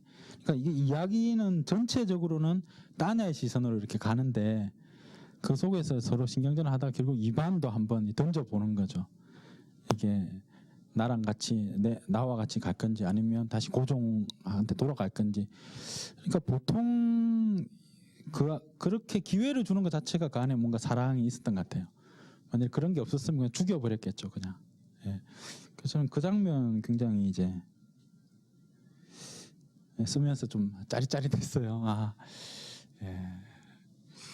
근데 말씀하신 그 정도는 아닌 것 같고요. 예. 예. 그래요? 예. 우리 짠 거 아닙니다. 예, 또 질문 있으시면. 네, 한 사람이 두 번 해도 되는가요? 그러니까 이게 가장 읽은 책 중에서 고종을 가장 인간적인 부분으로 가장, 그러니까 제가 읽었던 것 중에서는 그렇게 인간적으로 그린 책 같아요. 근데 어떤 사람들은 뭐 고종이 뭐 그러니까 소믈리에 그 포도 와인 같은 거 즐겼다고 하고, 근데 작가님은 그 커피를 즐겼다고 그렇게 하셨는데, 이게 그러니까 어떤 식으로 그 여기 보니까 뭐 그러니까 김홍육이 그 이반의 그 실제 인물인데, 그러니까 이 커피에 대한 거는 그걸 어떻게 그 생각을 하셔서 이렇게 쓰셨는지.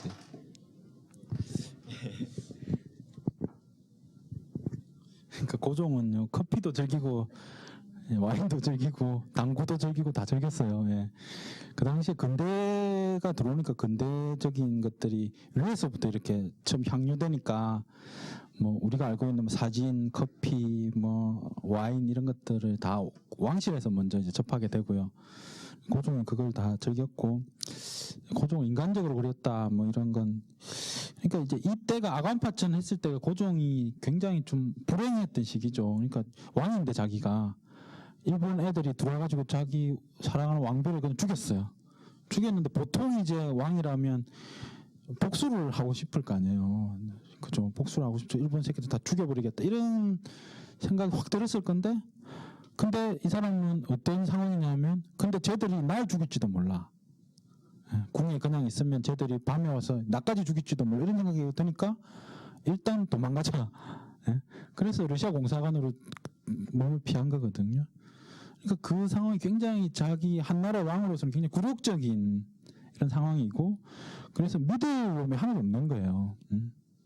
내가 이제 이 상황에 내 마음을 누구랑 의논을 해야 되는데, 거기 있는 뭐 러시아 애들하고 자기가 이거 의논할 수도 없는 거고, 그러니까 이제 그때 그 외로운 한 고독한 한 군왕, 그 부인을 마누라를 지켜주지 못한 한 남자의 속마음을 이제 커피 끓이는 이 아침마다 커피를 받쳐 올리던 여자와 이야기를 하게 되는 그런 게 이제 첫 장면으로 이렇게 떠올랐고요.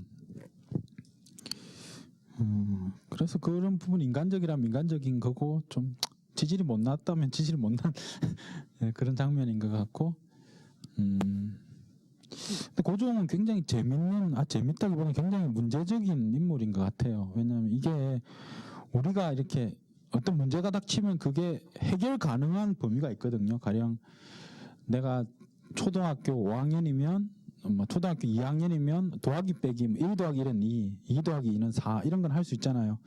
근데 갑자기 초등학교 2학년한테 미적분 문제가 팍 떨어지면 애는 완전 혼란에 빠지는 거예요. 이게 갑자기 미분 문제가 떨어지면 이건 도대체 뭐냐. 근데 고종 같은 경우도 자기가 원래 삶이 있잖아요. 유교적인 군왕의 삶이 있고, 그 안에서 이렇게 자기 교육을 받아서 성장해 왔는데, 그래서 자기는 그 안에서 이렇게 열심히 잘 문제들을 풀어나가려고 하고 있었는데, 갑자기 어디서 미적분이 떨어진 거야. 그래서 이건 조선에서 이걸 풀 수 있는 사람이 아무도 없는 거죠. 자기는 너무 당황스럽고 결정을 내려야 되고, 그러니까 그런 사건들이 이렇게 중간중간에 있어요. 중간중간에 있고, 그래서 그런 게 참 그 소설가로서는 아주 문제적인 장면, 문제적인 상황들이기 때문에 이제 그런 계속 쓰고 싶어지는 거죠. 그래서 개화기가 굉장히 매력적이에요. 그래서 그런 게 이제 고려말이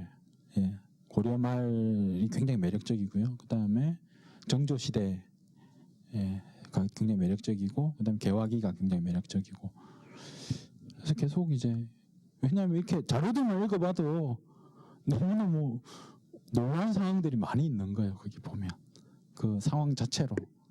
그러니까 자료들이 이렇게, 이건 원래 이제 제가 작가의 말에도 썼지만 리심을 쓰기 위해서 자료조사를 쫙 했는데, 이게 자료들이 쭉 읽고 이제 근데 놀라운 자료들이 있는 거죠. 근데 자료들이 너무 웃기는 거야. 예. 리심을 쓰는데 막 비극으로 가는데 고종한테 커피에 아편 타가지고 먹이고 뭐 이런 건 쓸 수가 없잖아요. 그러니까 같은 시기에 벌어졌는데 이건 이 이야기에는 안 들어가는 거죠. 그래서 이건 나중에 꼭 써먹어야지 이래가지고 이렇게 호주머니 이렇게 이렇게 챙겨 넣은 게 한 10개쯤 되고요. 개화기 때. 예, 그 중에 이게 하나고요. 이거 재밌네 이러면 제가 두 번째 거를 또 세 번째 걸 또 이렇게 아라비안 나이트처럼 이건 어때? 이건 어때? 이렇게 보여드리고 싶습니다. 예.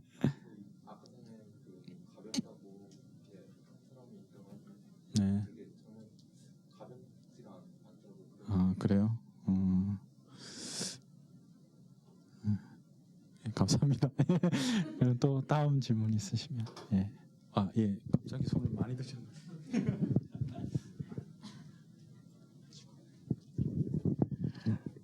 예, 작가님 작품을 보면 일단 두 가지가 저는 인상적인데요. 굉장히 고증에 충실한 이야기이면서도 굉장히 재미난 그 두 가지를 같이 간다는 게 참 쉽지 않은 문제인데, 그래서 그 자료를 수집하시는 방법이나 그 다음에 그 자료에서 벗어나서 이렇게 작가만의 독특한 상상력을 부여하는 방법, 그게 참 어려운 작업일 것 같은데 그런 어떤 것들을 좀 말씀해 주시면 좋겠습니다.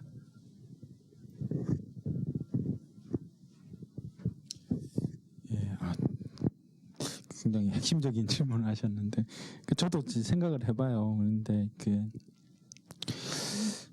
뭐 나를 키운 건 파라리 바람이다 뭐 이런 시도 있지만 저는 나를 키운 건 파라리 몽상인 것 같아요. 그러니까 자료들을 이렇게 읽어 나가다가 이렇게 역사학자들이 역사의 검은 구멍이라고 하는 것들이 있거든요. 뭐냐면 자료가 더 이상 안 나오는 거죠. 예. 자료가 더 이상 안 나오는. 가령 이순신 장군 같은 경우도 난중일기를 보면 쭉 이렇게 나오잖아요. 근데 난중일기에는 이순신 장군이 맨 마지막에 자살인지 사살인지 이렇게 아리까리하게 죽는 장면은 일기에 안 나오죠. 일기에 안 쓰고 죽었으니까. 예. 그러면 그 마지막 장면은 소설로서만 쓸 수 있거든요. 그런 장면들이 있는 것 같아요. 그래서 그게 역사학자들이 멈추는 그 자리에 딱 되면 그 역사학자들이 읽었던 자료들을 제가 따라가면서 읽다가 그 부분에서 막 상상이 되는 거죠. 이렇게 몽상을 하기 시작해요. 그러면 요만큼 검은 구멍이 생겼는데 이걸 어떻게 메울까? 여기를 어떻게 메워야 할까? 그래서 제가 이렇게 최대한 이렇게 여러 가지 가능 경우의 수들을 놓고 그 중에서 제가 생각에 이랬을 거다라고 생각하는 걸로 그 구멍을 메우는. 예. 그래서 그런 짓을 계속 하고 있는 것 같아요. 지금도 계속 하고 있는 것 같고.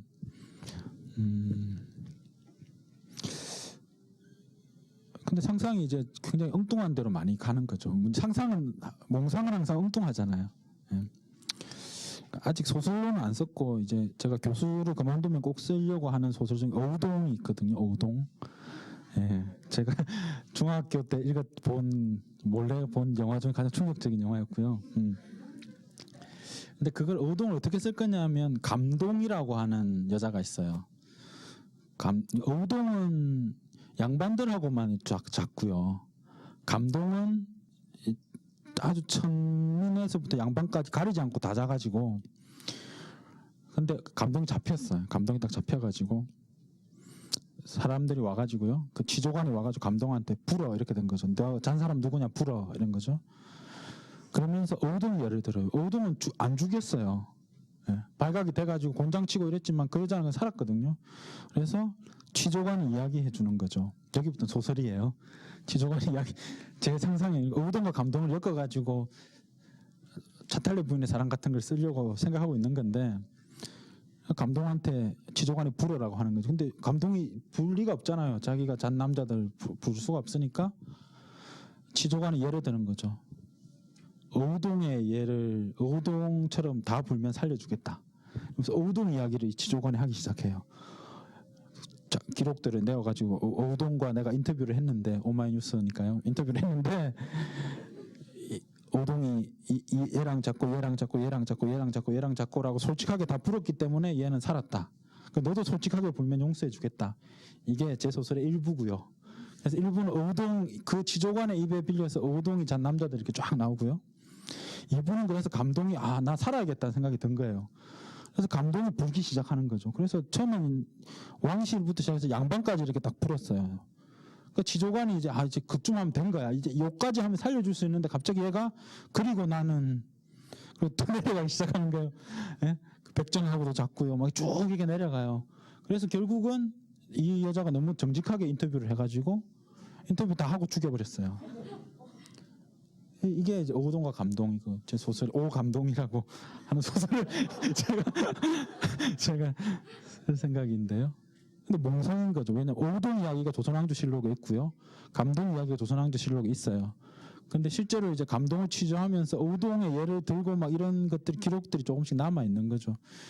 근데 이건 아주 그 당시에 그 성을 가지고 그 당시에 여러 문제들을 또 본질적으로는 뭐 소동 120일 같은 아주 그 깊은 사드가 쓴 그런 이야기까지 쓸 수 있으니까 이걸 어떻게 쓸까라고 내 머릿속으로 계속 굴리는 거예요. 이렇게 예?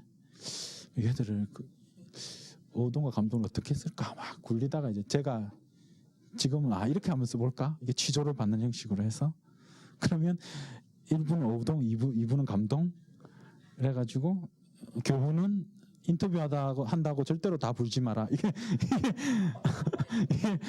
교훈이 되는 뭐 그런 게 되겠죠. 예. 근데 이건 제 상상이죠. 그리고 이렇게 이야기를 해주면 역사학자들은 그런 짓을 하면 안 된다고 하고요. 독자들은 재밌어요 선생님. 그래서 저는 오동 이야기, 감동 이야기는 역사성으로 다 있었던 이야기고 나는 그걸 가지고 와서 화자를 다르게 부여해서 이렇게 털었다는 거죠. 예. 그래서 그런 작업인 것 같아요. 그래서 가령 불멸의 이순신 같은 경우에도 이제 책을 8권 내고 나서 논란들이 좀 있었는데 다시 되돌아서 생각을 해보니까 논란이 되는 지점들이 좀 있는 것 같아요. 가령 저는 이제 이순신 장군이 쓴 그 일기의 내용도 문제지만 그 이순신 장군이 일기를 쓰면서 지었던 표정을 쓰고 싶었어요. 가령 막 그 울두목 해전에서 승리하고 나서 이순신 장군이 쓴 일기를 보면 소설이에요. 뒤에 안희가 도망가니까 안희야 뭐 하는 짓이냐 이리 와라 이러고 막 자기가 가서 막 하고 그게 소설이고요. 그걸 보면 소설을 따로 쓸 필요가 없어요. 그냥 그대로 그냥 따가지고 넣으면 돼요. 그러니까 이순신 장군이 이걸 쓰실 때는 거의 소설가셨겠구나. 그래서 내가 소설을 쓰면서 막 내가 여자 목소리 흉내내고 남자 목소리 흉내내고 제가 가관도 아니거든요. 예, 절대로 집필실을 공개하지 않아요. 그래서 막 제가 뭐 이렇게 이거 실제로 써보고 읽어봐요. 여자 목소리, 따냐 목소리도 한번 읽어보고 고종 목소리도 한번 읽어보고 막 이렇게 막 하는데 혼자서 연극을 막 하는데 이순신 장군도 그러지 않았을까. 예. 그래서 그런 모습을 이렇게 보이면 너무 낯선 거죠. 독자들은 그 난중일기 텍스트 그 속에 있는 내용에 집중하는데 나는 그걸 쓰고 있는 그 사람의 표정에 집중하니까 표정을 이렇게 딱 보고 싶으니까요. 그게 그 미래라고 하는 변영주 감독 영화를 보면 그게 그거거든요. 그게 보면 남자와 여자가 정사를 할 때 그 계속 여자의 이상하게 과장된 얼굴만 계속 보이잖아요. 그 한국 왕아들 보면 근데 변영주 감독 그 영화를 보면 그 남자의 표정이 나와요.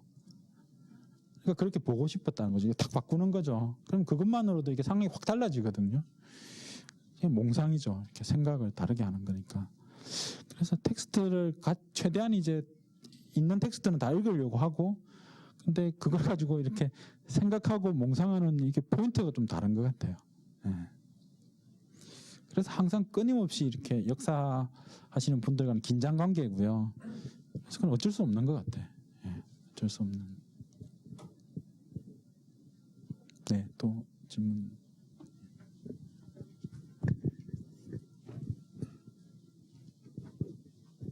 네, 안녕하세요.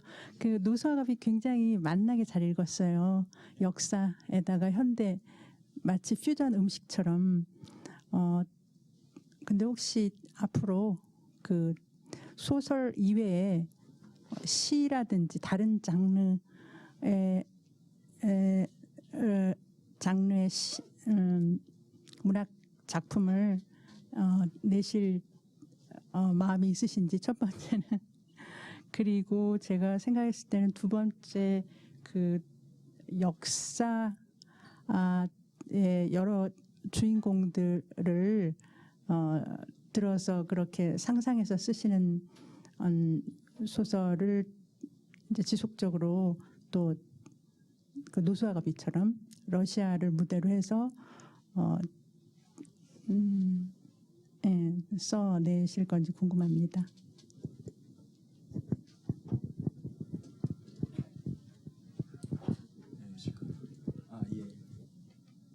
이 답하고 질문 하나만 더 받고 그럼 끝낼게요. 그 다른 장르 하고 싶죠. 근데 능력이 되나 싶기도 하고요. 살짝 이제 제 소설에 나오는 시들은 다 제가 쓴 거예요. 보면. 그래서 뭐 여기 뭐 푸시킨에서 이런 거 말고요. 제 다른 소설에 보면 시들이 좀 나오는데 시를 좋아해요. 시를 굉장히 좋아하고 시를 아주 좀 많이 읽는 편이고요. 그건 이제 원래 좀 좋아하고 또 그 나황진이를 쓰면서 한 시를 굉장히 많이 읽었어요. 그때 막 한 5-6천 편 읽은 것 같아요. 집중적으로. 이게 약간 그때 미쳤어요. 그때도 약간 거분이 심하게 오셔가지고 이게 그러니까 황진이가 읽었던 시들을 가지고 소설을 써봐야지 이런 생각이 든 거예요. 어느 날 갑자기. 그래서 그러면 황진이가 읽었던 시들을 모으기 시작했어요. 뭐 당시, 송시, 뭐 그 당시 허균이 읽었던 시집들, 그 과거를 보기 위해서 꼭 읽어야 됐던 그 시집들을 쭉 이렇게 모아가지고 이렇게 읽기 시작했어요. 시들을 막 시들이 내 몸속으로 들어왔다가 나갔다가 막 이렇게 난리를 쳤어요. 난리를 치고 나 황진이를 썼어요. 그래서 나 황진이를 읽어보면 다 시예요. 그래서 그건 그 모든 문장이 다 시가 되도록 이렇게 쓰고 싶었던 소설이고요. 난 절대로 그렇게 못 써요 이제. 제가 요즘도 남황진을 보면 내가 미쳤었구나 이때. 내가 왜 이랬지 막 이런 생각들을 계속 하고요. 그러니까 원래는 그 작품은 한 문단이었어요. 처음부터 끝까지가. 쫙 한 문단인 소설이었고 그 문장과 문장 사이 접속사가 하나도 없어요. 그리고 그러나 그러면 그래서 이런 게 하나도 없어요. 문장과 문장을 하는데 역접이 들어가야 되잖아요. 그러나 이런 게 들어가야 되면 뒷문장을 한 10번이고 20번이고 계속 바꿨어요. 그래가지고 그러나가 없지만 역접의 느낌이 들게 문장을 쓰는 거예요. 접속사가 하나도 없는 소설이에요. 장편 소설. 왜냐하면 그때 제가 접속사의 혐오증에 걸렸었어요. 접속사가 너무 싫은 거야. 왜냐하면 내 문장이 완벽하지 않기 때문에 이게 목같이 이게 그 앞전같이 그걸 연결해 주는 것으로 접속사가 들어간다는 생각이 막 들었었어요. 그래서 접속사를 다 없애버리고 그렇지만 문장이 연결되는 그런 소설 한 편 써야지. 근데 황진이는 시니까 시는 접속사가 없어도 되잖아요. 쫙 쓸 수 있잖아요. 그래서 접속사가 없이 장편을 한 편 쫙 쓴 거고요. 그래서 제가 책을 내면서 이건 일단 초판밖에 안 팔릴 거다. 이거 독해가 이걸 독해할 수 있을까? 그리고 절대로 이건 드라마나 영화로 안 만들어질 거다. 근데 둘 다 깨졌어요. 그래서 하지원이 드라마를 했고요. KBS에서 사러 왔을 때 제가 이게 진짜냐고 자신 있냐고 그랬었고 책도 많이 팔렸어요. 이상하게. 그래서 그 작품이 제가 쓴 시인 것 같아요. 그래서 그 나황진이가 저는 이제 그게 내가 쓴 소설이자 그게 내가 쓴 시다. 그래서 내가 이렇게 시적인 것으로 표현할 수 있는 것들은 나황진이 안에 다 들어있는 것 같고 모르겠어요. 그럼 나중에 한 10년쯤 지나서 또 시집을 낼지도 모르지만 어쨌든 그 언어를 갈고 다듬고 이런 것들은 시에서부터 출발했던 것 같고요. 그다음에 소위 말하는 역사 소설들은 계속 써 나갈 것 같아요. 그래서 러시아를 배경으로 쓰고 싶은 역사 소설이 한 2편 정도 있는데 그건 러시아 가서 쓰고 싶어요. 러시아 가서 러시아에서 한 6개월이나 1년쯤 머물면서 그러니까 이 노사와 가비 같은 경우는 이제 제가 페테스부르크에 한 2주 반 정도 여행하고 이제 와서 쓴 거거든요. 그래서 그 페테스부르크 여기 소설의 배경이 나오는 곳은 다 제가 걸어 다녔던 곳이에요. 그래서 네프스키 대로를 걸어 다니면서 이렇게 골목 구석구석 가가지고 거기 뭐 문화 카페, 푸시킨의 문화 카페도 가보고요. 그래서 다 제가 답사했던 곳들을 가지고 이렇게 소설을 썼던 거고. 근데 이제 그걸로만은 부족하더라고요. 그래서 러시아를 배경으로 진짜로 쓰려면 그냥 페테스부르크 좀 가가지고 6개월에 1년 좀 머물면서 이제 쓰고 싶고 써야죠. 제가 맨 처음에 보여드렸듯이 뭐 제 몸속에는 여행자의 피가 흐르니까 아마도 러시아에 날아가서 쓰지 않을까 싶습니다. 한 분만 마지막으로 질문하시고 제가 선생님 작품들은 거의 대부분 아까 말씀하셨듯이 뭐 정조 시대나 아니면 개화기 시대나 뭐 그 전 시대에 많이 머물러 있는데 캐릭터들이 지금 현 시대에 살고 있는 사람들을 주제로 그 캐릭터를 따서 소설을 쓰실 생각은 없는지 하나 하고요. 그리고 아까 나황진이를 쓰셨을 때 자료 수집을 하면서 전우치전을 읽으셨다고 하는데 그러면서 이제 그것을 주제로 한 또 소설을 쓰셨다고 하는데 그렇게 한꺼번에 두 가지의 작품이 떠올랐을 때 그 한 작품은 좀 잠깐 이렇게 숨겨두거나 버려야 되잖아요. 그럴 땐 어떤 선택을 하시는지 그 두 가지 질문을 드리고 싶거든요. 두 가지 질문. 그러니까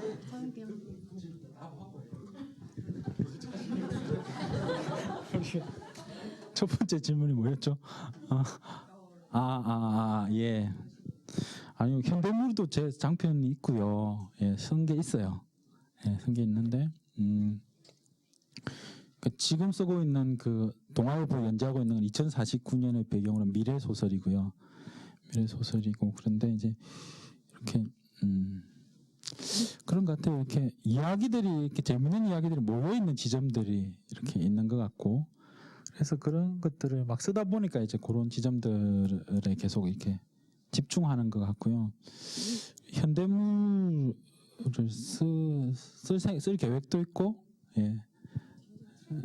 트렌디한가요? 트렌디. 예.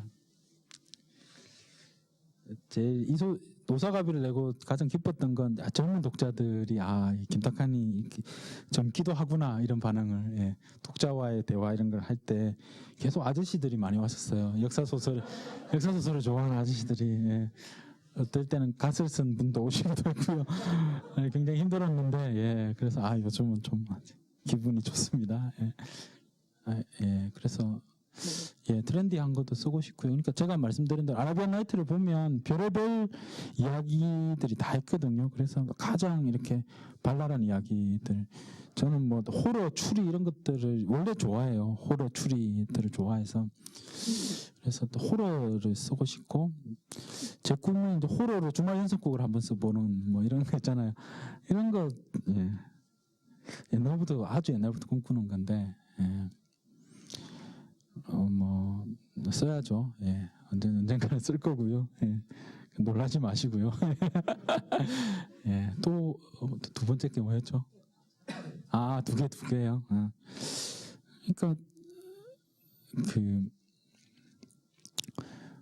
그런 것 같아요. 그러니까 이건 굉장히 여러분들한테 도움이 되는 이야기일 수도 있는데, 그러니까 아이디어가 떠오르는 단계가 있잖아요. 그러니까 아이디어들이 있어요. 그러니까 책을 읽다 보면 이거 써야지.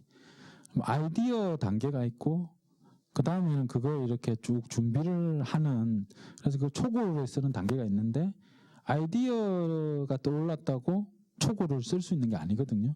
그러니까 아이디어와 초고 집필 사이에는 뭐가가 필요해요. 노력이 필요한 거죠. 가령 제가 그 몇천야록에서 김홍육 이야기를 읽은 건 아이디어잖아요. 이거 재밌네. 야, 왕을 죽이려는데 커피에다가 아편을 타서 죽여?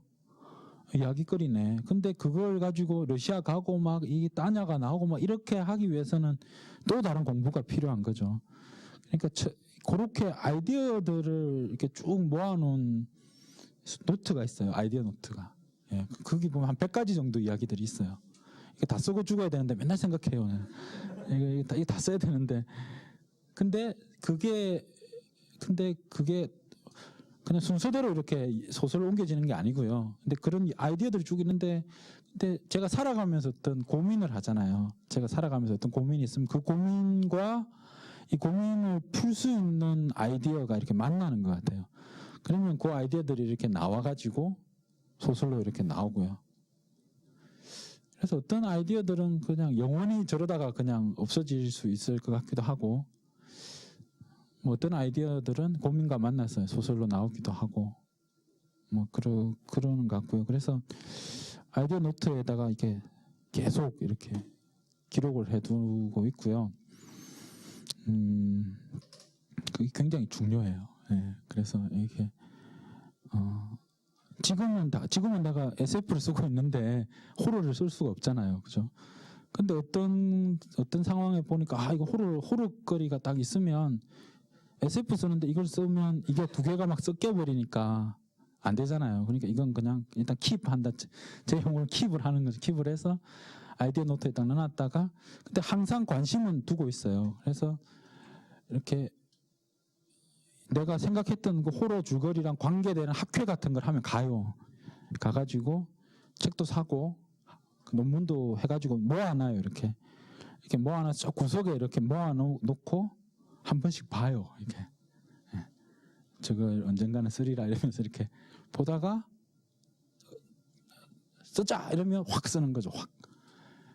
예, 그러니까 제가 좀 빨리 쓸 수 있는 게, 자료를 모으는 건 진짜 한 몇 년 전부터 모으거든요. 해초나 뭐 리심이나 이런 것도 한 10년 전부터 모으는 거예요. 자료들을 모아가지고 이렇게 한 2책장, 3책장 이렇게, 예, 그러니까 한 책장에 한 두 칸, 3칸쯤 자료들을 이렇게 모아놓고, 중요한 자료들은 거기 다 있는 거죠. 근데 하나도 안 읽은 거죠. 이렇게 사가지고 이렇게 꽂아놓고, 예? 내가 좋아하는 자료들은 항상 금방 절판이 돼요. 이상하게. 그리고 빨리빨리 사가지고 꽂아놓고 보고, 그러다가 쓰자 하면 쫙 읽는 거죠. 그걸 쫙 읽고 쓰고,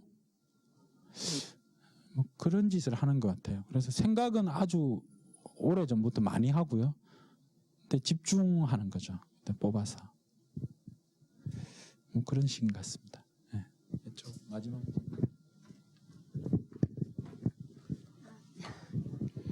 제 차례가 올지 몰랐는데 네. 사실은 질문할 게 너무 많았는데요. 시간이 없으니까 저도 나름대로 선택을 하는데, 사실 저도 아직은 습작생이거든요. 근데 요즘에는, 처음에는 못 모를 때는 나는 쓰면 돼 막 이런 생각을 했었어요. 그랬는데 요즘에는 쓸 때마다 늘 깨지는 거예요. 근데 뭘로 깨지냐면, 네가 쓰는 거는 에피소드의 모음이다. 사건 어디 갔냐 그러는 거예요. 늘 잔뜩 썼는데. 그래서 그런 뼈대를 잡는 그런, 그러니까 작가님의 노하우라든가 그런 거를, 너무 노하우인가요? 그런 걸 좀 알고 싶어서요.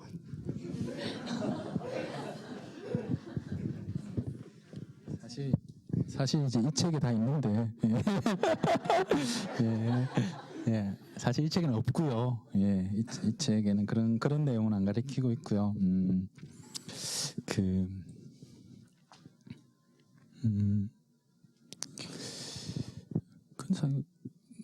어떻게 말씀드려야 되나? 그러니까 저는 어떤 식으로 하냐면 그런 것 같아요.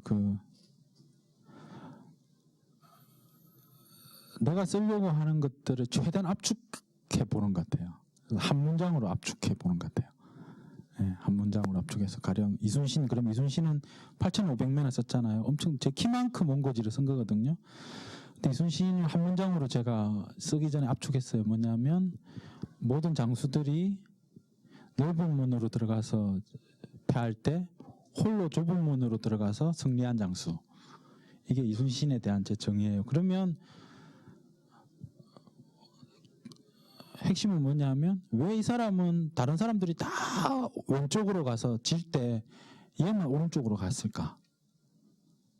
가 제가 쓰려고 하는 소설의 핵심인 거죠. 그러니까 이 사람이, 다른 사람들이 다 왼쪽에 줄 설 때 오른쪽으로 갈 수밖에 없었던 삶을 어렸을 때부터 쫙 이렇게 쓰기 시작해야 되는 거죠. 그래서 이 사람은 이렇게 10대, 20대, 30대, 40대를 보냈기 때문에 전쟁이 터졌을 때 기존의 방식과는 전혀 다른 방식의 병법을 펴기 시작했다.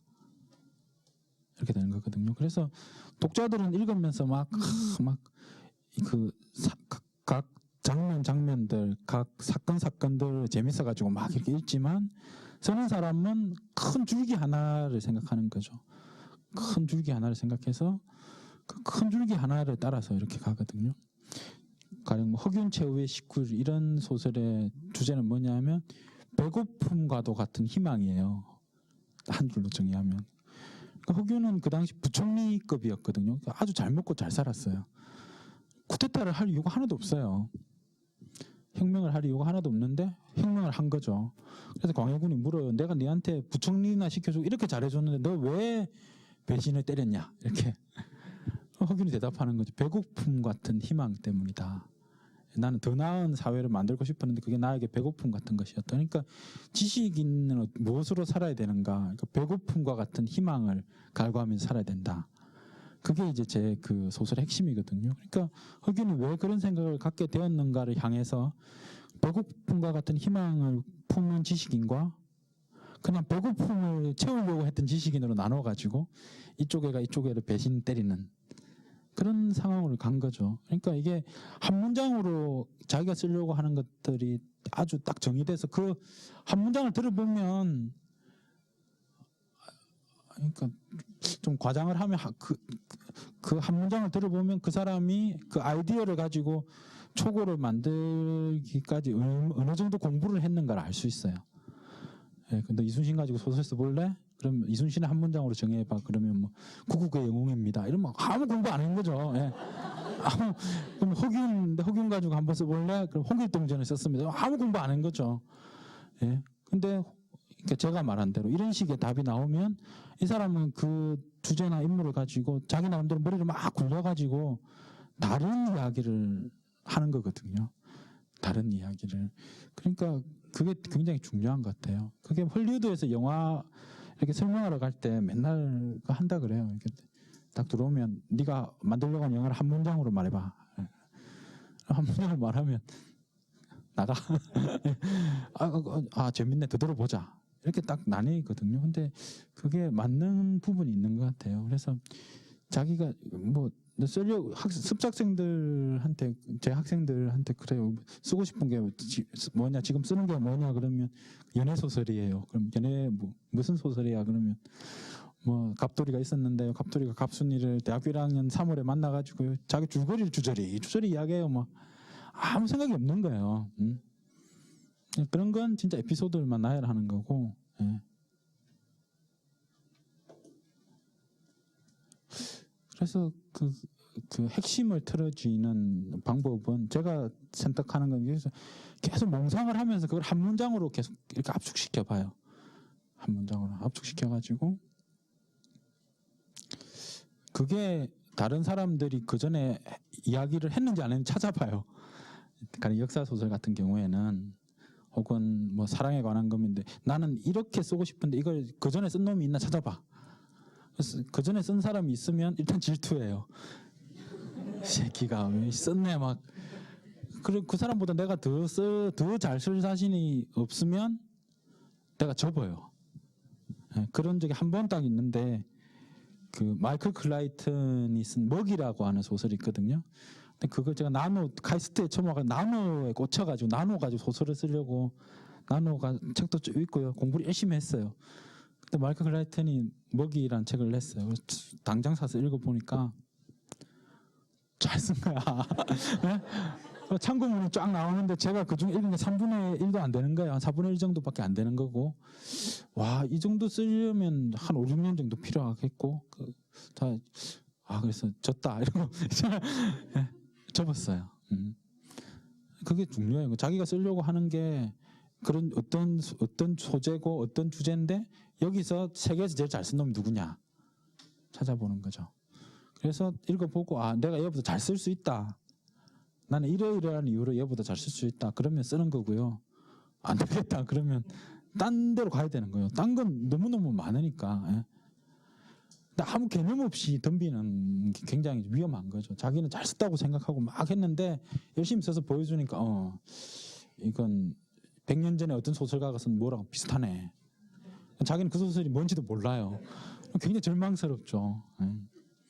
그러니까 이게 이 논문 쓸 때만 이 참고 문헌이나 연구사 정리가 필요한 게 아니고 소설 쓸 때 연구사 정리가 굉장히 필요해요. 그래서 뭐 호러를 쓴다 그러면 호러 중에 제일 센 게 뭐냐? 당연히 스티븐 킹이죠. 호러 킹이니까 스티븐 킹을 쫙 읽고 읽어야죠. 그래서 이게 만만한 장르가 아니에요. 소설은 특히 이 몇백 년의 전통이 있기 때문에 내가 멜러를 쓰려면 멜러 소설이 쫙 있어요. 내가 뭐 호러 쓰려면 호러 소설이 쫙 있고요. 추리 쓰려면 추리가 쫙 있어요. 그러니까 그걸 읽어야죠. 읽고 내가 쓰려고 하는 게 이 중에서 어디쯤 된다. 그리고 내가 이 중에서 인원보다는 내가 잘 쓰겠다 이런 게 있어야 그러고 달려드려야 되는 것 같아요. 독하게. 한번 추리 소설 써볼까? 뭐 이래가지고는 답이 없고요. 그건 이제 아마추어들은 그렇게 하면 되고, 좀 프로로 가보고 싶은 사람들은 책을 내보고 싶은 자기 이름으로 만 원짜리 책을 내서 독자들이 만 원을 내고 이 책을 사게 뭐 이렇게 하고 싶은 사람들은 좀 독해져야 되고 공부를 해야 되고요.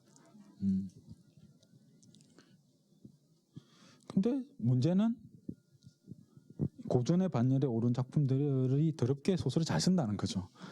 읽고 나면 점점 자신감이 없어진다는 게. 그래서 계속 저도 매일 그래요. 매일 이걸 쓰면 와 끝내줄 거야 했다가 비슷한 걸 찾아 읽어보니까 내가 쓰려고 하는 걸 좀 썼어요. 그러면 아씨 뭐야 이거 막 그랬다가 그래도 할 거야 또 막 하다가 계속 뭐 하루에 몇 번씩 왔다 갔다 하고요.